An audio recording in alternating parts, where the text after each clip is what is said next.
I'm good, yeah, I'm feeling alright.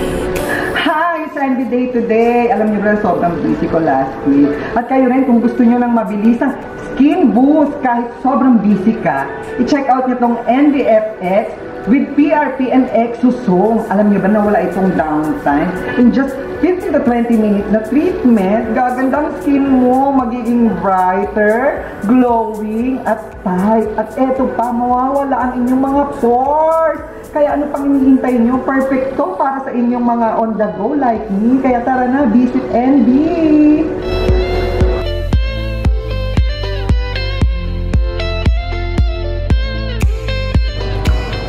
O, diba? Sabi ko sa inyo, walang downtime. In just 15 to 20 minutes na treatment, eto na siya. Tapos pwede na kayong umalis. Ganun kabilis. Kaya kahit gano'n kayo ka-busy, pwede to sa inyo. Kaya tara, punta na dito.